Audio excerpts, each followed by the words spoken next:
be a good audience for Joy so she gets a good grade.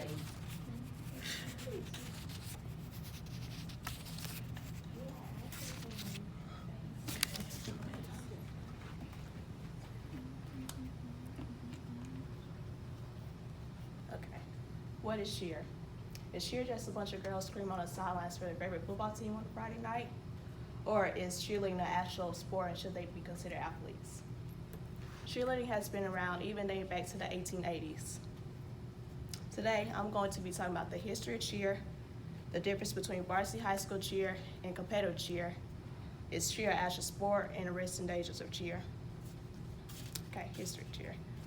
When you think of a female activity, more than likely you're gonna say cheer because you just think of females doing activity. But actually, back in 1910 is when it was an all-male group. But back then they even called it cheer, they called it a pep club. It started at the college Princeton University. It wasn't until 10 years later, one of the team members named Thomas Pebbles introduced the idea to University of Minnesota, and then it's when the idea of cheerleading began to spread all over.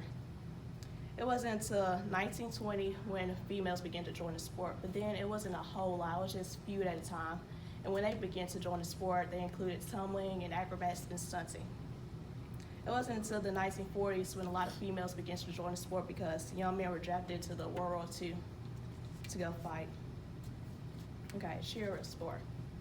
The definition of cheer is an athletic activity that requires physical prowess or skill and often a competitive nature. I feel like cheer definitely falls into this category because it has like a lot of strength involved. You can't just wake up one day and feel like, oh, I want to go cheer and throw somebody in the air. It requires a lot of strength for it. Some of the examples of the things that you have to do is stunning, tumbling, and flipping. And tumbling is just like you're doing a series of flips on the floor. Some examples are a back handspring, a back tuck, and a front tuck. And a back tuck is basically what people know as a back flip, where you flip over, you don't use any hands, and you're just steady. Oh, and for stunting, it requires 4 girls, 2 bases, 1 on each foot. Then you have a girl that's flying in the air, and then you have a back spot that's keeping her supported. The difference between varsity high school cheer and competitive cheer. I'll say the difference between competitive cheer would be the practice time. I personally did both for many years, and for school cheer, we didn't practice near as long as we did for competitive cheer. According to Katie Jo Tansey, that cheers at Shockwave All-Star, she says, "You are more skilled when you're on a competitive cheer team. You are a step above everybody on the school cheer." And I kind of feel this is true because when we had tryouts, like people that cheered at Wildcats were more advanced than people that never cheered or just did cheer in middle school.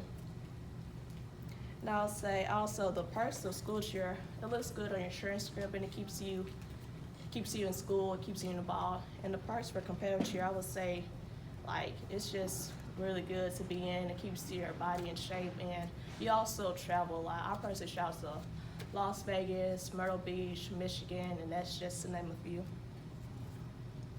Okay, the risk of cheerleading.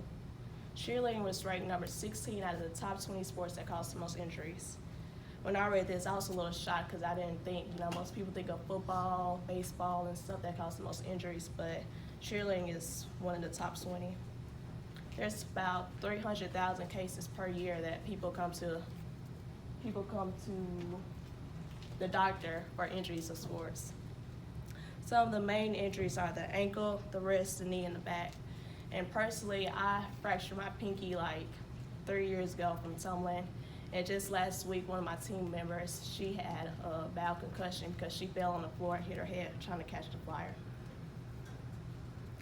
And according to sports medicine pediatrician Dr. Sally Harris, she says people have no idea what competitive cheer involves, which is really true. A lot of people think you're just cheering on the sidelines, you're not having anything involved, but it's a lot involved. And for the flyers, you're getting thrown many feet in the air, and it's like there's the risk of people not catching because accidents happen. So I would say, yeah, but the only injuries I really had was my pinky, and sometimes my back hurts a lot from picking 100 people in the air and everything, but yeah. In conclusion, I feel like cheer is a real sport because how competitive it can be.